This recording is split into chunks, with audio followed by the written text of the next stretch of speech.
I don't know many people who enjoy uncertainty, but leadership is all about navigating through uncertainty to lead positive change. In this episode, how experimentation can help you move forward through lots of complexity. This is Coaching for Leaders, episode 613. Produced by Innovate Learning, maximizing human potential. Greetings to you from Orange County, California. This is Coaching for Leaders, and I'm your host, Dave Stachowiak. Leaders aren't born, they're made. And this weekly show helps you discover leadership wisdom through insightful conversations. Many of us really do want to do an even better job at trying new things, at being innovative, of experimenting. And yet we all struggle, at least I do, with wanting to control so many things in our lives and in our work, of course. Today, a conversation about how we can get a bit better at experimentation. And I'm so glad to welcome someone who's done so much thinking on this, will help us to explore this complex topic, but help us to just get started a bit better. I'm so pleased to introduce to you Jennifer Garvey Berger. Jennifer believes that leadership is one of the most vital renewable resources in the world. She designs and teaches leadership programs, coaches senior teams, and supports new ways of thinking about strategy and people. In her 3 highly acclaimed books, Unlocking Leadership Mindtraps, Simple Habits for Complex Teams, and Changing on the Job, she builds on deep theoretical knowledge to offer practical ways to make leaders' work more meaningful and their lives more fun. She has worked with senior leaders in the private, nonprofit, and government sectors around the world in organizations like Novartis, Google, KPMG, Intel, Microsoft, Wikimedia, and the New Zealand Department of Conservation. Jennifer also supports executives one-on-one as a leadership coach. Over the last decade, she has developed the Growth Edge coaching approach. She supports clients to find their current growing edge and then make choices about how they want to develop.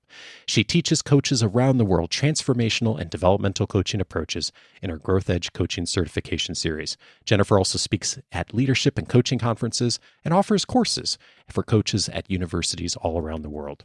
She is the author with Carolyn Coughlin of Unleashing Your Complexity Genius, Growing Your Inner Capacity to Lead. Jennifer, what a pleasure to have you on. Thanks. It's lovely to be here. Thanks for having me.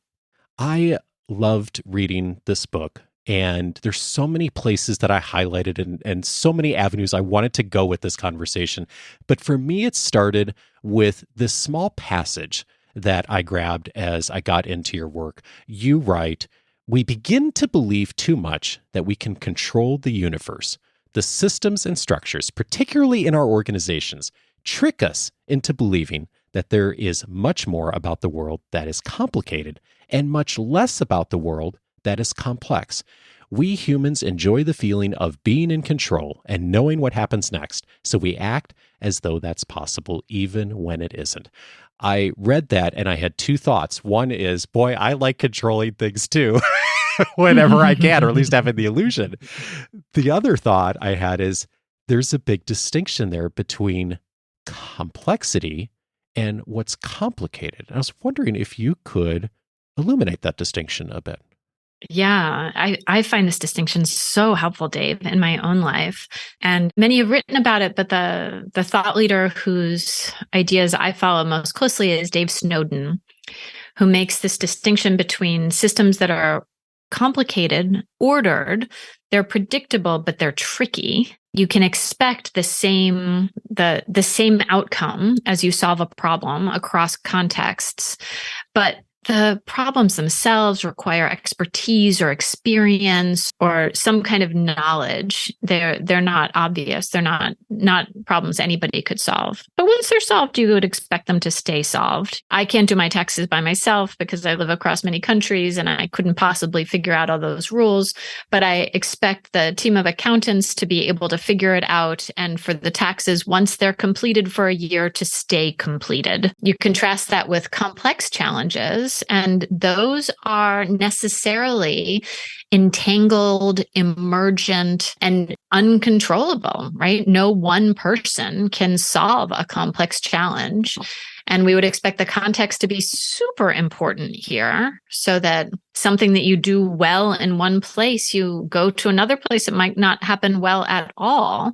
As anybody who's started one business and then started a second business or had one baby and then had a second baby would tell you, that experience here is sometimes your friend and sometimes it's your enemy, because complexity is necessarily about the novel, the new, the paying attention to what's emerging right now and working with that instead of relying on things you've done before. You quote one of our past guests in the book, Lisa Feldman Barrett, and she writes, "Uncertainty is more unpleasant and arousing than assured harm, because if the future is a mystery, you can't prepare for it." And she goes on to write, "When people are seriously ill but have an excellent chance of recovery, they are less satisfied with life than people who know their disease is permanent." And I was thinking about that in the context of complexity. We really don't like complexity as human beings, do we? We really don't. We really don't. That line is one of the most haunting pieces of research I've read. This idea that if you know that you're not going to get better, you're happier with your life than if you might get better. I mean, that really for me highlights how much we hate uncertainty, complexity, and those things we can't control. Yeah, which begs the question, I suppose, like, how do we deal with the complexity? Because so much of leadership is complexity. And you write, we tend to want to make our desired change happen. We want to push, work, cajole it into being, but in complexity, that's not the way. What is the way when it comes to complexity? As you pointed to at the top of the show, complexity is about experimentation, right? It's about being able to respond to what's happening right now. What is the context? What is the situation in this moment? And then what are the forces that I can, in fact, influence in this moment? So whereas we like to know and we like control, complexity is about not knowing and it's about influence. We like to get things right, and complexity is about learning. So my assertion, after spending my whole career in this question of how do leaders handle complexity better, my assertion is that we can learn to not just tolerate, but actually love complexity. Not all the time, but much of the time. But it is not natural. That is a thing we have to learn. I have seen this so much in my own practice and in working with our members. When we begin our academy cohorts, I'm making an invitation to our members to take on a commitment for a period of time, usually around 60 days. And we're trying something out. And intellectually, everyone is always really gung-ho for that. And we get started on it. And inevitably, because we're experimenting and we're trying new things, there's always one or two people in every one of our cohorts that run into an obstacle within the first week. And we talk about that we're going to run into those obstacles. But when we do, they really struggle with that because they feel like I should have had it figured out at the start. And it feels like failure. And I have not figured out a way to say something, point people in the direction where they don't have that experience where they feel like, at least for a time, like they feel like they failed. And I have that experience myself when I try this, even though I know that part of experimenting is failure, is data, it's necessary as part of the process. But it's really a struggle to actually do it in practice. It is amazing. I mean, it is. You're pointing to a thing that I have tried so many different ways. I once ran a leadership program, and we decided that we would have an experimental conference about experimentation. This was super important. They had put it in their mission and their objectives for the year. So we said, we don't really know how to go about this, but let's get everybody that's been on this program in a room for a couple of days and see if we can get something more experimental happening. And so we did this, we designed activities, we tried things out. And at the end, everybody thought, well, that was kind of lame. That wasn't the greatest experience we've ever had. And I was gutted. I felt like such a failure. I had sleepless nights and I wondered, is this client going to fire us now because we've had this thing? It was fine. Like nobody said this was the worst experience of my life, but everybody was like, yeah, that was kind of okay. It was like a 7 out of 10. And I got on the phone and I said, I really apologize. And I've been thinking about it and I should have done this differently and I should have done that differently. And one of the partners who was on the design team said, Jennifer, you get this was an experiment, right? It was, in fact, a safe to fail experiment. We marketed it that way. Everybody agreed. They came to it knowing it was experimental.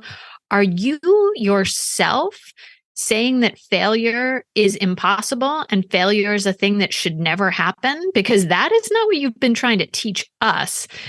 And it was just this incredible moment for me.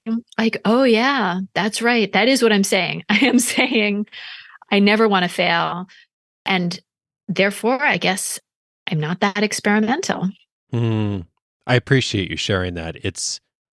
I could tell 3 or 4 stories like that myself. It's as much as we sort of know intellectually. And I think whenever I talk to our members, I mean, almost everyone values the process of experimenting, of innovating, of trying new things, of understanding the real complexity in working with people and in leading organizations. And yet it really is hard when you're in the middle of doing it. And you have this beautiful distinction that you draw in some of your thinking and work around experimentation. And the distinction is creating conditions versus outcomes. Could you tell me about that distinction? I've experimented a lot about experimentation, and there are some things that seem to go better. And this idea that you're pointing to is one of those ideas that has actually changed my life and seems to change the life of the people I work with. But it's a little bit of a tricky idea. So let's take it slowly. It says that generally what we want is we want something to happen. And very often the thing that we want to happen is a complex phenomenon. Like we want our new product launch to be successful, or we want our team to be psychologically safe, or we want our children to be happy, right? And you cannot go to any store or any consultancy and actually be guaranteed of buying any of these things. You cannot buy a successful innovation. You cannot buy a happy child. You cannot buy psychological safety. These things arise. And when we think of them as a target to hit, then we almost always substitute some hittable target that stands in for the complexity of the actual thing that we care about. But if we think about creating conditions, how do I make it so that it's more likely this will arise? This is a game changer for me because you can start to think, oh, what are the conditions? And then what are the conditions over which I have influence? And who else might also have influence over these? And how do I invite them into this conversation? And suddenly you're getting a whole series of possibilities as opposed to one answer that you're trying diligently to create or achieve. There's a beautiful story in the book about a job you had years ago of making gift baskets at a gourmet store and what they did to create really amazing conditions. Could you share that? Yeah, it could have been just so awful, Dave. This was a Christmas holiday job, winter vacation job, and we had way more work than we had people. So we worked very long hours. We were on our feet in a cold, windowless basement room. And our job was to put gift baskets together that were creative, artistic, that were somehow filled with not just product, but love, because that was that was kind of the reason people pay a premium for gift baskets, is because people will feel special when they get one. It's not just a bunch of stuff thrown into a basket. It's got some artistry to it. Yeah, sure. And the manager of this department helped us believe that we were artisans, like that this was a creative endeavor.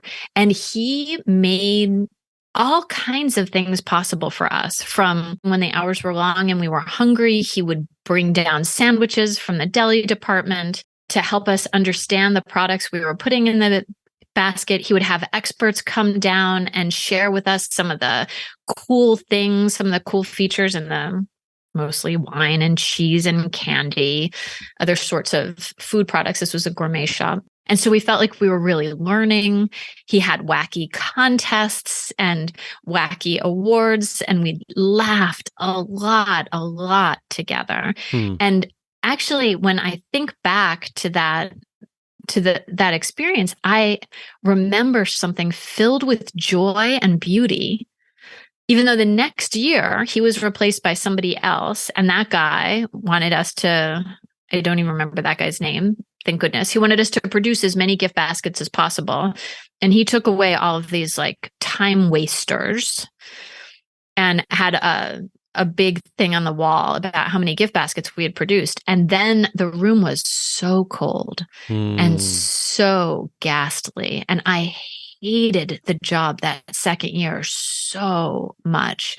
And absolutely didn't go back. And so it was a really interesting lesson for me about how one human and some thought can actually change the lived experience of the same job. It was the same job. It was the same products. It was the same little tickets that we needed to fill, right? It was exactly, everything was the same, but everything was also different. And the second person, in some ways, did the thing that we would most expect a typical manager to do.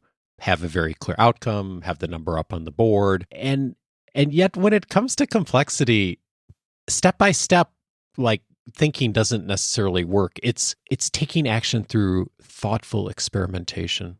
And one of the invitations you make for us on thinking about experimentation and getting better at it is releasing your attachment to outcomes.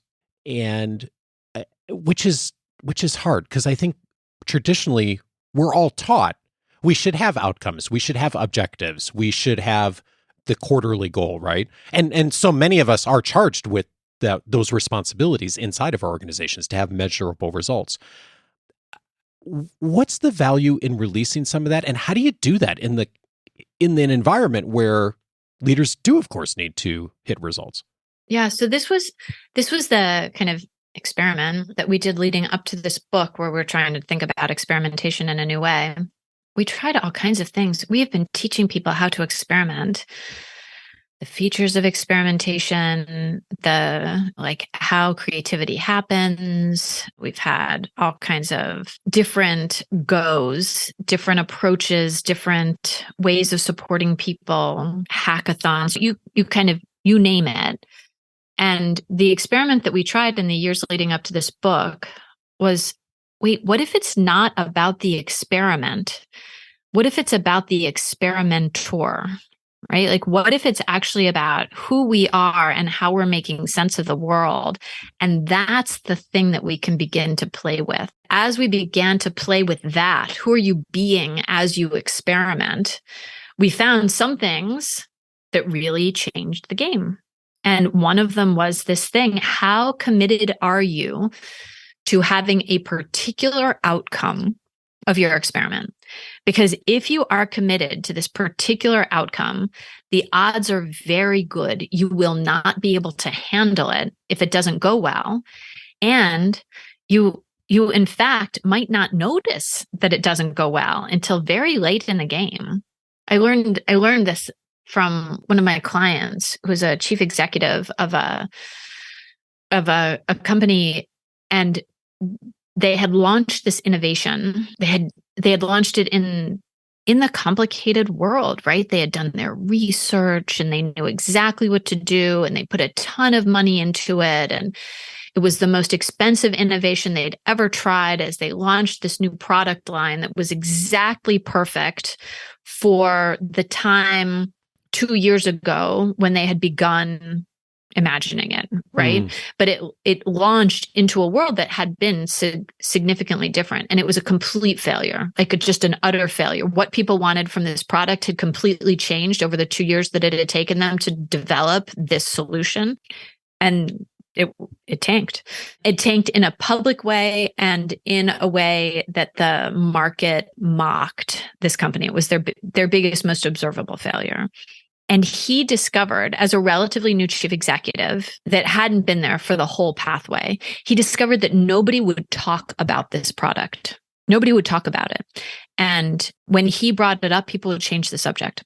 And this is a story I've heard again and again and again at organizations where some product has launched quite badly, is that people don't want to talk about it. They change the subject, they look away. In this particular institution, people would cry sometimes when they talk about this product. And he finally had an all hands meeting, and he said, look, this was whatever the number was, an $80 million, or whatever the number was, mistake. And it was actually a huge investment in our collective learning. We invested all this money for us to be able to learn something together. And we cannot realize even $1 of that investment unless we talk about it. And he said, so let's start realizing our investment. And by his reframing this idea from like, this was a terrible screw up and you should be ashamed, to, yeah, this wasn't what we expected at all, but let's learn like crazy from this. He made it talkable and he made it learnable. And suddenly people could say, oh yeah, there was this and this and this and this and this and this and this. And they ended up spending like the next 12 months really trying new things and succeeding a ton because they could talk about what hadn't gone well in the last one. I'm so glad you mentioned this, because I have noticed the same pattern on the micro level when we're doing leadership development work, that almost inevitably the people who make the most progress in shifting their behavior, of doing something differently in a way that they want to do, or maybe they've received feedback on, are those that started off, ran into an obstacle, had all the frustration and the challenge that comes with that, as I mentioned earlier, but then find a way to talk through it and inevitably utilize that time and that challenge to then learn something from it that points them in the direction that ends up being way better than it seems like. I haven't kept numbers on it. Maybe I should, but like, it seems like the people who go through like that first initial failure or struggle end up in the long run being better off by having learned from that than the people who maybe kind of get lucky and hit the first iteration the first time and they're off and running. There's an aspect of sustainability and comfort within the learning process that emerges if they're willing to look at it and examine it and talk about it. It's so interesting to me, that story of the importance of just stopping and acknowledging and talking about what could we learn from this. It is why one of the things we write about in the book is this idea of humility, right? Actually, our sense that we shouldn't screw up, right? We shouldn't have failures. We should have experiments that all go perfectly well. This is kind of a form of arrogance, right? This is kind of a form of believing we are gods in some way. And putting that down and saying, I can't know. I just can't possibly know. And so I'm going to try. I'm going to try and stumble and try and stumble. My colleague Akasha and his colleague Vernice Jones, they are helping us learn how to be in the intercultural space, which is this is a space where we obviously don't know good ways to be in thriving, diverse spaces in every organization. And they talk about this idea of stumbling forward together, right? We're going to stumble. we're going to screw this up. The point isn't to not screw it up. The point is to know we're going to screw it up and then figure out how to recover, how to learn, how to connect through the stumbling. And I just find that idea so liberating. It's just so liberating to not be thought, to not hold the thought, I need to get this perfect right out of the gate. When you work with leaders who are able to lean into humility a bit better, what is it you see them do, either in their actions or their thinking, that helps them to get there a bit faster? I mean, some of it is contextual, right? Some of it is what is the world dashing up for people? And in a world of complexity, we are often served a meal of difficulty, right? Things we couldn't plan on, things that go unexpectedly wrong, things that were perfect in their dreaming phase, but in the reality into which they land, struggle. And so the leaders who go farther are the leaders who can take the shock, the disappointment of it, and neither turn their frustration out at others and do the blame thing, which is not helpful, nor turn their frustration in on themselves and do the internal self-blame thing, also not helpful, but really begin to take a learning approach, really say, whew, okay, this part wasn't that fun, but there's probably a lot for me to learn here. And the leaders who do this well begin to speed that process up, to notice, do I automatically turn the blame inwards or outwards? Because we tend to have habits about that. And then once I notice that, can I catch myself doing it? And then can I know that this is me just kind of discharging my pain in this way? And can I stop doing that? And can I do this other thing that's more generative? So helpful. Thank you. One of the other invitations you make around experimentation is don't shy away from endings. And one of the pieces of that is putting an end date on experiments. What's important about an end date? This has been really, I would never have known this. I've never read it anywhere. This has been really important. Humans are additive. And the leaders I work with, the leaders you work with, the folks listening to us, we're busy, right? We're busy. And you put something new on my plate, and often my plate just doesn't hold anything new, right? I just can't do it. Because the thing that happens is you put this on my plate and then somebody else puts something on my plate, and it's just too much. And so the thing that I've learned over time is saying, I'm going to try this for X weeks, and then I'm going to stop. And then I'm going to see what happens when I stop, right? This is not a change I have to make forever. I'm going to do whatever this thing might be. I'm going to capture notes on a Post-it note every morning when I get to work for 2 weeks, and then I'm going to take stock or whatever it might be. I'm going to do this small thing, and then I'm going to see. And it gives people permission, first of all, to commit to something that they can't imagine doing forever. Because lots of people fall down in the commitment phase, like, I'm going to give up sugar for the rest of my life. No, you're not. You don't have to do that. It's too big. Yeah. You can try a sugar-free diet for the next 2 weeks.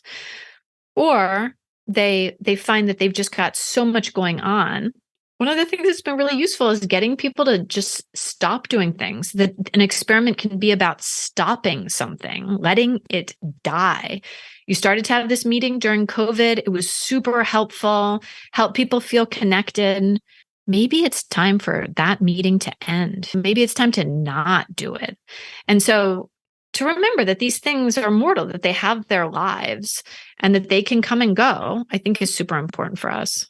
Yeah, and you said the word a bit ago, additive, and like how often our tendency is to, on many things, add something new and not to necessarily think about paring back or ending something. And it's been interesting for me to notice over the years, like how, I don't know if it's a majority of the time, but certainly there's a significant amount of time when we get to a place where good leadership development is to decide to stop doing something that you've done for a long time because it's not the right thing anymore. And maybe it wasn't even the right thing at the beginning, but I hear you making that invitation to be okay to stop and pare back. Like that's worth examining as well. This has been I think, one of the major challenges of leaders who are scaling to bigger positions is that they've developed a series of habits or patterns that are very effective for them at like the general manager state that are no longer possible when they get 10 times as many direct reports or people in their unit. And they find that the thing that helps them the most is not what they're doing, but what they give up doing. And once again, our identity gets all wrapped up in this. I can't tell you how many leaders I've talked to who say, I am the kind of person who has an open door policy. And so therefore, anybody who wants to talk to me at any time, I will stop and talk to them. And that is a beautiful idea. But if you run a team of 6, that's really different than if you run a division of 6,000 or you run a unit of 60,000, right? Like the level of demand is just really different, and you have to make a different set of choices, which often means giving up something that made you successful on your way to here. I can't help but notice in reviewing your work the thread of learning and growth throughout all of your work, and the humility, as we talked about earlier, of doing things differently and trying things that don't work. And in the spirit of experimentation, I'm curious, as you've written this book and been working with clients over the last few years, what's something around experimentation that you've changed your mind on? Oh my goodness, so many things. Oh my goodness. So maybe one of the things is that if you just teach people how to do it, that the problem is that people don't know how to do it. And then my second approach was the problem is people don't have contexts that enable them to do it. And then I thought maybe people don't have bosses who encourage them to do it. So I've tried all of these different things. You get the bosses aligned, you get the bosses and the people in the room, you create experiment boards, you create like safe to fail spaces, you make sure everybody really understands what the difference between an experiment and an initiative is. Like there was all this, first of all, knowledge that I thought would do it, then kind of contextual support that I thought would do it. And now I think there's a lot of identity stuff that gets in the way. But I think I'm noticing, even as a result of your good question, that I've probably, the answer in complexity to is it this or this is almost always yes, it's both. In this case, there's probably knowledge around what an experiment is and isn't that would be useful. And there are contexts that make it easier or harder for us to experiment. And there's identity stuff. It's all of these things. And I probably have moved from kind of thing to thing to thing, looking, which I shouldn't do because I know better, for the kind of silver bullet that will unlock this experimenting genius that we have in us, that we know we can access in the right circumstances, but that we often don't access at work. Jennifer Garvey Berger is the co-author of Unleashing Your Complexity Genius, Growing Your Inner Capacity to Lead. Jennifer, thank you so much for your work. Thanks so much, Dave. It was really fun to talk.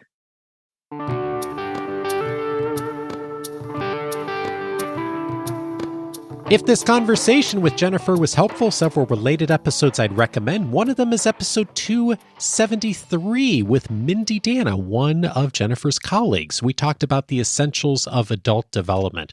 I still think about that conversation often, and the model is talked about a bit in Jennifer's book as well, on just our own development as people, thinking about that through the lens of ourselves, but also thinking about it through the lens of the people that we are working with and supporting. I think it's a really helpful way to think about adult development and the common stages. Episode 273 for that.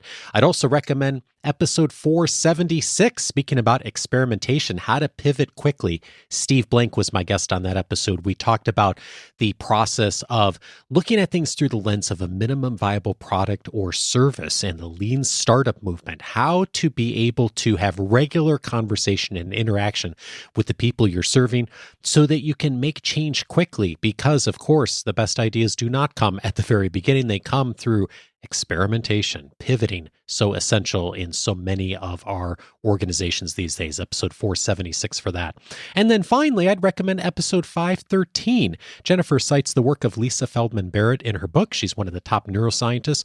We had her on episode 513 talking about how to help your brain learn, looked at some of the science and biology behind our brains. Fascinating work from her, and just a wonderful way to begin to think about what is the biology that we're all hardwired with? How does that relate to our learning and growth? Again, not only for ourselves, but for others. All of those episodes you can find on the coachingforleaders.com website.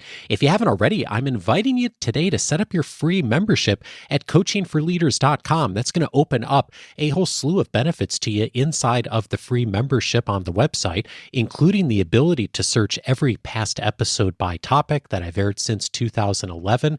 And one of the many benefits inside the free membership is all of the free audio courses. I have aired many audio courses over the years. They are all archived there inside of the free membership. And we've actually just rolled out a major update to the courses section of the free membership. When you go in there, in addition to seeing all the courses and having the full access, it now tracks your progress. So if you have utilized courses in the past, or as you start to utilize them, you'll be able to track individual lessons, which ones you've completed. There's a lot in there that'll be helpful to you. One of the courses is titled How to Engage Your Audience. In that course, I share some of the key principles I've learned over the years on presentation, engagement, both in my own experience, my experience from Dale Carnegie, my experience working with our Academy members, a bunch of lessons in there that'll help you with that. One of the lessons in there is just how to actually communicate and be heard in the online world. What are the microphones and technology you should be thinking about if you're doing a lot of online meetings and presentations? That and a ton more inside that course, and a whole dozen of courses that are in there available for you. It's just one of the many benefits of free membership.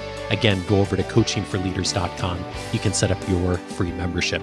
Next week, I'm glad to welcome Daphne Jones to the show. She's going to join me to discuss how to get noticed by key stakeholders, an important conversation for every leader in helping us to grow our careers and also growing the careers of others. Join me for that conversation with Daphne next week, and I'll see you back on Monday.